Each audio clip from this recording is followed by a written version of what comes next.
Hey, what's up everyone? Zach D Productions here, and I'm here with a list video for you guys. So for this list, I'll be going over 5 movies that came out in the 2010s that I think are underrated. Now keep in mind this list is in no particular order, so let's go ahead and begin. Now I think the first one we'll start off with here is Skin Trade with Dolph Lundgren and Tony Jaa. Both great actors, and I'm definitely a fan of both of these guys. Um, and of course, this movie does deal with a very dark issue, a very serious matter, trafficking. Now, I know that there was another movie that did that, The Sound of Freedom, which I've heard good things about that film. I haven't seen it for myself, but I have heard it was good. But from what some people have been saying, Skin Trade is better than that movie, which I believe it because I imagine it doesn't have as much action or martial arts as this movie does. And for those that know me well enough, I love the martial arts genre of movies. But yeah, of course, you got Tony Jaa in there, so you know you're going to get some good martial arts stuff in there. So yeah, great movie for sure. A very good cast as well. I mean, again, you have Dolph and Tony Jaa in here, and you have Selena Jade in this movie as well, which she's been in a lot of movies like this, a lot of martial arts stuff. I know that she was in Triple Threat as well. That's a really good movie. But yeah, so she's been in a lot of these types of martial arts movies. And I'm sure she does like to work with Tony Jaa because Tony Jaa was also in Triple Threat. But Skin Trade, definitely a solid movie. Definitely a very good one. Yeah, it does have its moments where it's not the easiest to watch, obviously due to its subject matter and things like that, but for what the film is, it's really darn good. So definitely check this one out, Skin Trade. So next, we're going to move on to something that's a bit more on the comedy side of things, and this is Johnny English Reborn. And I would say that this whole franchise doesn't really get a whole lot of recognition or a lot of attention. I do like the Johnny English films, of course, with Rowan Atkinson. He's, of course, best known for playing Mr. Bean, and I think Mr. Bean is really funny too. But yeah, Rowan Atkinson, definitely a very good comedian, good actor and everything, and he does great in this movie for sure. Probably my favorite of the Johnny English films, to be honest. I don't know, I just gravitate to this one the most.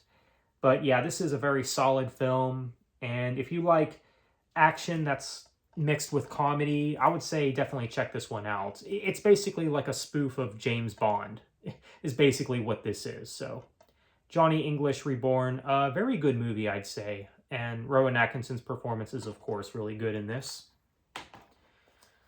Okay, so next we have a movie that I've always thought was underrated. Even when this movie first came out, I thought this is really good, but nobody's talking about it because this is kind of like a superhero film a little bit, even though it's not really a superhero film, but it's kind of like in that genre, but it's not like a part of any cinematic universe or anything. And that movie is Chronicle. And the stars, of course, Dane DeHaan. And he was what's interesting about this film and Dane DeHaan's performance in particular is he starts off as the lead character. You know, you feel sorry for him, you know, due to his upbringing and everything, and then he becomes a bad guy by the end. So it kind of has an interesting twist. So yeah, but it has a very cool concept and everything. You know, him and his friends gain these powers, and you know, they can fly and move things and do all kind of crazy stuff, and it's a very solid movie for sure. So yeah, Chronicle, I've always really enjoyed this one. I've always thought that this was underrated, a film that nobody talks about. And I've heard that this was supposed to get a sequel, but that kind of fell off the face of the earth. We didn't really hear anything about a Chronicle sequel for a while now. But I remember they talked about it even back in the day when this came out. But that, of course, never happened. And then I believe a few years ago, they did talk about doing a Chronicle sequel and how it was going to have a new set of characters and how it was going to take place like years after the original.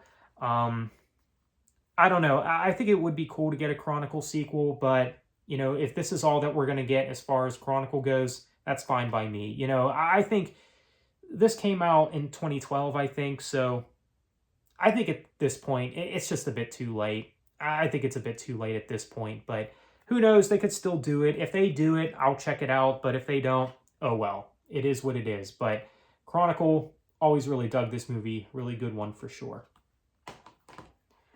So next, I'm not sure how some people will feel about this movie being on the list, and I'm sure some people may not agree that it is underrated, but I personally think it's underrated. I never really had an issue with this movie. I think it's a very good one, and that, of course, is Power Rangers 2017.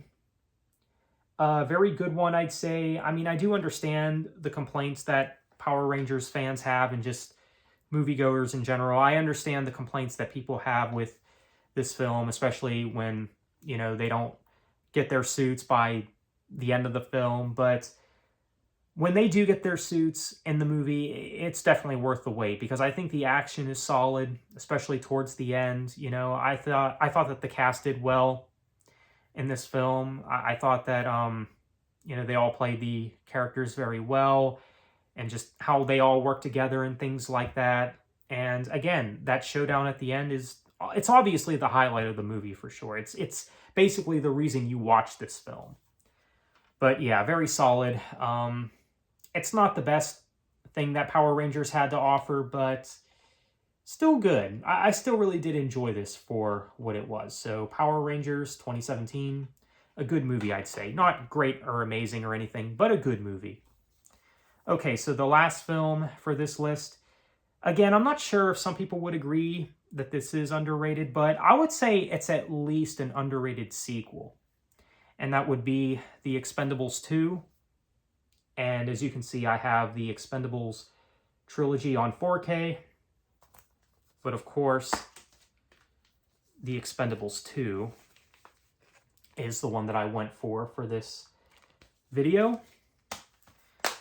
And again, I would say it's kind of an underrated sequel, and it's definitely the best of the sequels too. I mean, honestly, when it comes to The Expendables, you really only needed those first two movies. They could have just ended it at the second one and just left it at that. So they didn't even need to make 3 and especially 4, but yeah, Expendables 2, I've always really liked. I like the action, I like the cast.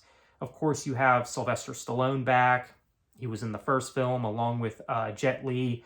Now, Jet Li, I've heard that he was doing a completely different movie around this time, so that's why he didn't get a whole lot of screen time in this movie, which is kind of a shame because I do like Jet Li. And you have Dolph back, you have Jason Statham back, and you have many others back. I mean, you do have some new faces show up. You have Chuck Norris show up in this movie, which is really cool. And you have Jean-Claude Van Damme as the villain, which I thought was really cool, really good casting choice for the villain. I do like Jean-Claude Van Damme as an actor and as a martial artist. And Scott Adkins is also in this film. He also plays one of the bad guys in this. So, yeah. Now, I heard with Scott Adkins, he was very disappointed because the fight between him and Jason Statham was supposed to last longer than it did. I thought it was cool that Jason Statham and Scott Adkins did do a fight together in this film, but I can definitely see why Scott Adkins would be upset that a lot of his stuff was cut out and that fight could have lasted longer, you know, so I get that. But I think for what the film is, Expendables 2 is a solid sequel, a solid movie that it doesn't get as talked about as much as the first film. I mean, I would still say the first film is the best of this franchise, but I do like The Expendables 2. A very good movie, I'd say, so. But there you have it. That is my list of 5 movies from the 2010s that I think are underrated. Let me know what you think of my list. Do you agree with these choices? What are some movies that you think are underrated that came out in the 2010s? Feel free to let me know. So with that said, thank you for watching, take care, and have a good one.